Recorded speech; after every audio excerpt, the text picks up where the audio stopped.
Olá, eu me chamo Estela Coutinho, eu sou médica pediatra do Hospital das Clínicas de Pernambuco e médica da família de um posto de saúde da Prefeitura do Recife.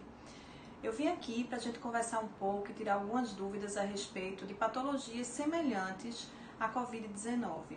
Então eu vou falar a respeito da rinite alérgica, do resfriado comum, da gripe e de alguns sintomas da Covid-19.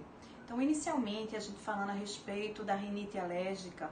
A rinite alérgica, como o próprio nome diz, é uma doença alérgica, não é uma doença contagiosa.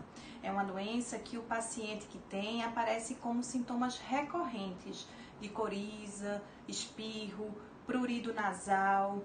Tem normalmente algum desencadeante, como alérgenos, tipo pelos, poeiras, cheiro forte, fumaça, e não vem acompanhado de febre, que é uma coisa muito importante. O resfriado comum é uma doença causada por vírus, é contagiosa e são sintomas mais leves, tipo, se tiver uma febre, é uma febre leve, são sintomas de vias aéreas superiores, como tosse, espirros, congestão nasal, dor de garganta. E vamos falar agora a respeito da gripe, que já tem uma certa diferença, porque são sintomas que comprometem mais o estado geral do paciente. Então, são sintomas como febre, que aí a febre é mais alta, comprometimento do estado geral, com prostração, astenia, dor no corpo, também tem dor de garganta, tosse seca ou produtiva, dependendo do caso, mas são geralmente sintomas mais intensos, que podem ser perigosos nos idosos, por exemplo. Então, a gripe precisa ter esse cuidado, mas aí a gente já tem a vacina que protege, então é importante vacinar principalmente os grupos de risco. A Covid-19 é uma doença causada pelo coronavírus e é uma doença nova, que cada dia a gente descobre um pouco mais a respeito dela.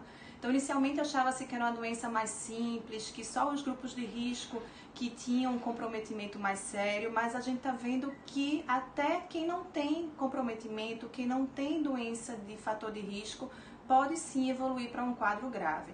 Então, os sintomas mais comuns são febre, que aí a febre geralmente é mais alta e dura vários dias, dores no corpo, dor de cabeça, tosse, que é uma tosse seca geralmente, dificuldade para sentir cheiro e sabor das coisas, né? Anosmia, como a gente chama. Pode ter dificuldade para respirar e dor torácica, e quando esses sintomas aparecem, fala a favor de que está evoluindo para um quadro grave. Então, o cuidado tem que ficar exatamente aí, nesses sintomas que são sintomas que podem levar o paciente para um quadro mais grave e que precisa ter esse cuidado. Então, principalmente aqueles pacientes com grupos de risco, com comorbidade, tipo diabetes, hipertensão, doença crônica e idosos, a gente precisa ficar de olho e atento. Então, inicialmente, se você tem algum sintoma leve, a indicação é que você permaneça em casa, fazendo uso de sintomáticos e aguardando. E se você evoluir para algum sintoma mais grave, aí sim precisa de assistência médica e precisa ser avaliado para que isso não evolua para um quadro mais grave e até para a morte, como em alguns casos está acontecendo, tá? Então, espero que eu tenha ajudado de alguma forma, esclarecendo algumas dúvidas nesse momento tão difícil para toda a humanidade, né? Então, assim, se você realmente puder, a orientação é fique em casa.